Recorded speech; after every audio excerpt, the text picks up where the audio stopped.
तो अब हम जानेंगे कुछ क्वालिटेटिव कैरेक्टरिस्टिक्स ऑफ अकाउंटिंग। तो अगर मैं क्वालिटी की बात करूं तो क्वालिटी ऑब्वियसली हम अगर किसी कोई प्रोडक्ट प्रोड्यूस कर रहे हैं तो हम क्या देखेंगे कि उसकी क्वालिटी कैसी है। तो इसी तरीके से अगर मैं अकाउंट मेंटेन कर रही हूँ, मैं अपना बैलेंस शीट मेंटेन कर रही हूँ, मैं प्रॉफिट एंड लॉस बना रही हूँ, तो वो मेरे प्रॉफिट एंड लॉस की क्या क्वालिटी है। तो इसी तरीके से मेरी अकाउंटिंग की कुछ क्वालिटेटिव कैरेक्टरिस्टिक्स भी होता है। तो जानते हैं आज के जो हमारा लेक्चर है उसमें क्वालिटेटिव कैरेक्टरिस्टिक्स कौन कौन सी होती है।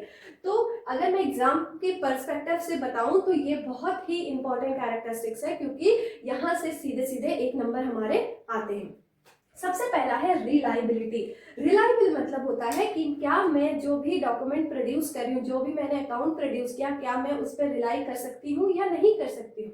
मतलब कि अगर मैंने प्रॉफिट एंड लॉस बनाया, मैंने बैलेंस शीट प्रोड्यूस किया, उसमें मैंने एसेट्स दिखाए, उसमें मैंने बिल्डिंग दिखाया, उसमें मैंने क्रेडिटर्स दिखाए, अपने डेप्टर्स दिखाया, मैंने इतना परचेस दिखाया प्रॉफिट एंड लॉस में, तो क्या वो सही है, क्या मैं उस पर विश्वास कर सकती हूँ। क्या इन्वेस्टर्स जो मैंने जैसे लास्ट में आपको पहले बताया था कि इंटरनल यूजर और एक्सटर्नल यूजर्स होते हैं, तो क्या वो एक्सटर्नल यूजर्स और इंटरनल यूजर्स उस पर ट्रस्ट कर सकते हैं कि हाँ कंपनी ने इतना ही परचेस किया होगा, क्या कंपनी ने इतना ही सेल किया होगा, क्या जो बैलेंस शीट प्रोवाइड की गई है, जो क्या प्रॉफिट एंड लॉस प्रोवाइड किया गया है, क्या वो सही है। तो वो किस हमारे कैरेक्टरिस्टिक्स ऑफ अकाउंटिंग से पता लगता है, हमारे रिलायबिलिटी से। तो रिलायबिलिटी मतलब होता है कि जो हमारा अकाउंट्स इंफॉर्मेशन है वो किस पर बेस हो, फैक्चुअल हो, फैक्ट पर बेस हो, और क्या हो, वेरीफिएबल। अब अगर मैं वेरीफिएबल की बात करूं तो मैं किससे वेरीफाई करूंगी कि मैंने इतना परचेस किया, मैंने इतना सेल किया, मैंने इतना सैलरी दिया, तो मैं किससे वेरीफाई करूंगी, मेरे सोर्स ऑफ इंफॉर्मेशन से। और वो मेरा सोर्स ऑफ इंफॉर्मेशन कौन कौन सा होगा, मेरे कैश मेमो,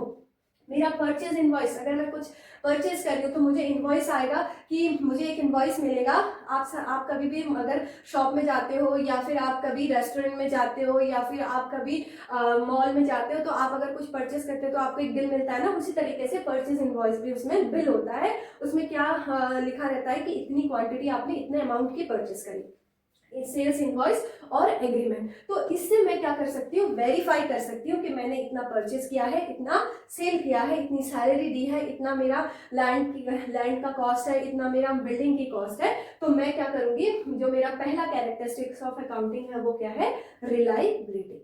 अगर मैं अपने दूसरे कैरेक्टरिस्टिक्स ऑफ अकाउंटिंग पे आऊं तो रेलिवेंस। अब रेलिवेंस का मतलब क्या है, क्या जो इंफॉर्मेशन रेलिवेंट है ऑब्जेक्टिव ऑफ द इंटरप्राइज।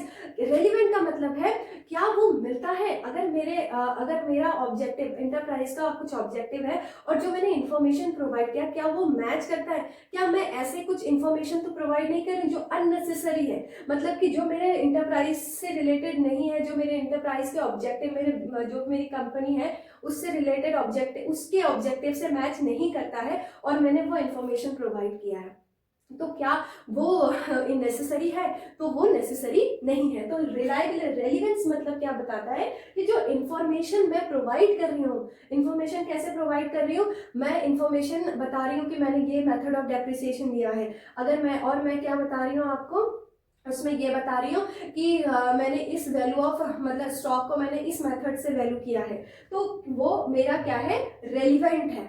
क्या मैं अननेसेसरी, जो भी मेरी अननेसेसरी और इररिलेवेंट है इंफॉर्मेशन, जो मेरे फाइनेंशियल स्टेटमेंट से मिलता नहीं है, उसको मैं प्रोवाइड नहीं कराऊंगी। अब आप पूछोगे मैम रेलिवेंट इंफॉर्मेशन क्यों जरूरी है। रेलिवेंट इंफॉर्मेशन इसीलिए जरूरी है प्रोवाइड करना ताकि मैं क्या ले सकूं, डिसीजन ले सकूं। अगर मैंने बताया कि इस साल मैंने ये मेथड ऑफ डेप्रिसिएशन लगाया तो मुझे मेरा इतना एक्सपेंस बढ़ गया, तो वो कहीं ना कहीं मेरे डिसीजन को अफेक्ट करेगा कि मैंने नेक्स्ट ईयर अपना डेप्रिसिएशन इंक्रीज करना है या मैंने डिक्रीज करना है, या कुछ सालों बाद मैंने डेप्रिसिएशन के मेथड में चेंजेस करने हैं। तो इसी तरीके से मुझे रेलिवेंट इंफॉर्मेशन, जो भी इंफॉर्मेशन मेरे लिए रेलिवेंट है, मतलब कि जो मेरे इंटरप्राइज के ऑब्जेक्टिव को मीट करेगा, उसी तरीके के इंफॉर्मेशन को मुझे प्रोवाइड करना है। और क्यों करना है, ताकि मैं क्या कर सकूं, डिसीजन ले सकूं। तो ये हमारा क्या हुआ, रेलिवेंस, जो मेरा सेकंड कैरेक्टरिस्टिक्स ऑफ अकाउंटिंग है। क्वालिटेटिव, ध्यान रखना, क्वांटिटेटिव मतलब होता है नंबर में, क्वालिटेटिव होता है उसकी क्वालिटी क्या क्या है। तो हमारा अकाउंट्स क्या होना चाहिए, रेलिवेंस होना चाहिए। रेलिवेंस मतलब कि ऐसे इंफॉर्मेशन जो मेरे इंटरप्राइज के ऑब्जेक्टिव से रेलिवेंट हो, इररिलेवेंट और अननेसेसरी इंफॉर्मेशन मैंने प्रोवाइड नहीं करनी चाहिए। अब बात करती हूँ जो थर्ड कैरेक्टरिस्टिक्स है वो है हमारा अंडरस्टैंडेबिलिटी। अंडरस्टैंडेबिलिटी का मतलब कि जो भी मैं अकाउंट मेंटेन कर रही हूँ, जिस तरीके से जो भी मेथड यूज कर रही हूँ, और जो भी मेरा टॉपिक्स है वो क्या होना चाहिए, सिंपल होना चाहिए, लॉजिकल होना चाहिए। मतलब कि अगर एक लेमैन जिसको अकाउंटिंग नहीं आती है वो भी मेरे अकाउंट्स को समझ सके। अब ये क्यों होता है, क्योंकि कुछ ऐसे मेरे एम्प्लॉयर्स हैं, कुछ मेरे आउटसाइड एक्सटर्नल यूजर्स हैं, उनको क्या पता उनको अकाउंटिंग के टर्म्स पता ना हो, तो वो मेरे अकाउंटिंग को समझ ही नहीं पाएंगे। तो इसीलिए बोला गया है कि जो मेरी अकाउंट्स है उसको मैंने क्या करना चाहिए, सिंपल और लॉजिकल मैनर में प्रेजेंट करना चाहिए, ताकि वो क्या कर सके, इजीली समझ सके मेरे जो भी यूजर्स ऑफ अकाउंटिंग है। जैसे मैंने एक्सप्लेनेटरी नोट लिख दिया नीचे से फुट नोट पे कि मैंने कौन से मेथड ऑफ डेप्रिसिएशन लगाया, स्ट्रेट लाइन लगाया है, रिटन डाउन वैल्यू मेथड लगाया है, मैंने किस तरीके से जो भी मेरी इन्वेंट्री मतलब कि जो मैंने गुड्स को खरीदा है उसको मैंने कौन से मेथड से वैल्यू किया है, इस तरीके से मैं उन्हें प्रेजेंट करूंगी। तो आई होप आपको समझ में आया होगा। अंडरस्टैंडेबिलिटी का मतलब है कि जो भी मैं प्रेजेंट कर रही हूँ, जो भी इंफॉर्मेशन मैं अपने अकाउंट में बता रही हूँ वो सिंपल और लॉजिकल हो। अब आते हैं कंपैरेबिलिटी। अब ये बहुत ही इंपॉर्टेंट है एग्जाम के पर्सपेक्टिव से, क्योंकि यहाँ से बहुत बार क्वेश्चन पूछा गया है कि ऐसा कौन सा क्वालिटेटिव कैरेक्टरिस्टिक्स है जो मदद करता है कंपेयर करने में, मतलब कि करंट ईयर से प्रीवियस ईयर के जो भी हमारे प्रॉफिट है उसको कंपेयर करने में कौन सा ऐसा क्वालिटेटिव कैरेक्टरिस्टिक्स है। तो आप सीधे आंख बंद करके कंपैरेबिलिटी अकाउंटिंग को टिक कर दीजिएगा। तो यहाँ पर कंपैरेबिलिटी अकाउंटिंग जो हमारा क्वालिटेटिव कैरेक्टरिस्टिक्स है वो क्या बोलता है कि जो हमारा फाइनेंशियल स्टेटमेंट है, फाइनेंशियल स्टेटमेंट हमारा क्या होता है, balance sheet, profit and loss account, उसमें हमारे जो भी डेटा है वो प्रीवियस ईयर के भी होने चाहिए, ताकि आप प्रीवियस ईयर के, क्यों, क्योंकि मैं प्रीवियस ईयर से क्या कर पाऊंगी, कंपेयर कर पाऊंगी। अब मेरे पास इस साल का प्रॉफिट है प्लस मेरे पास पिछले साल का प्रॉफिट है, तो मैं क्या कर सकती हूँ, मैं कंपेयर कर सकती हूँ, और मैं कंपेयर करने के बाद कंक्लूजन ड्रॉ कर सकती हूँ कि मुझे पिछले साल से इस साल ज्यादा प्रॉफिट हुआ है और मुझे पिछले साल से इस साल कम प्रॉफिट हुआ है।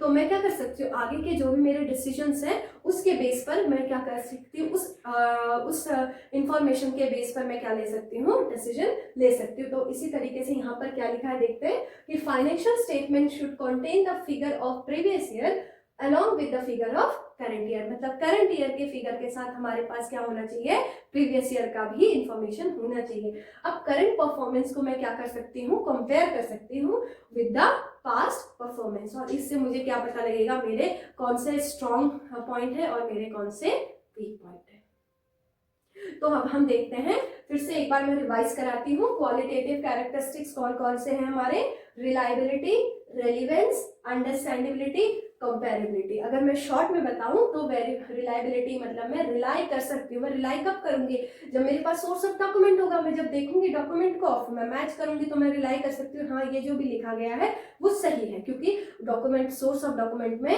इतना ही अमाउंट लिखा गया है, कोई भी अनफेयर ट्रीटमेंट नहीं है। अगर मैं रेलिवेंस की बात करूं तो वही इंफॉर्मेशन, जो भी इंफॉर्मेशन रेलिवेंट है, ऑब्जेक्टिव्स जो मेरा डिसीजन मेकिंग में मदद करेगा, वही इंफॉर्मेशन यहाँ पर प्रोवाइड की गई है। थर्ड में अंडरस्टैंडेबिलिटी में आऊं तो अंडरस्टैंडेबिलिटी क्या बोलता है कि मैं वही इंफॉर्मेशन प्रोवाइड करूं, नहीं, मैं इंफॉर्मेशन प्रोवाइड करूं जो इजीली अंडरस्टैंड हो सके बाय माय यूजर्स। और कंपैरेबिलिटी क्या बताता है आपको कि मैं अपने फाइनेंशियल स्टेटमेंट में प्रीवियस ईयर का भी जो भी मेरा इंफॉर्मेशन है वो भी प्रोवाइड करूं, ताकि मैं उसे कंपेयर कर सकूं और अपने जो भी स्ट्रॉन्ग है और वीक पॉइंट है उसको क्या कर सकूं, पता कर सकूं, और मेरे डिसीजन मेकिंग में मदद मिले। आई होप आपको क्वालिटेटिव कैरेक्टरिस्टिक्स समझ में आया होगा।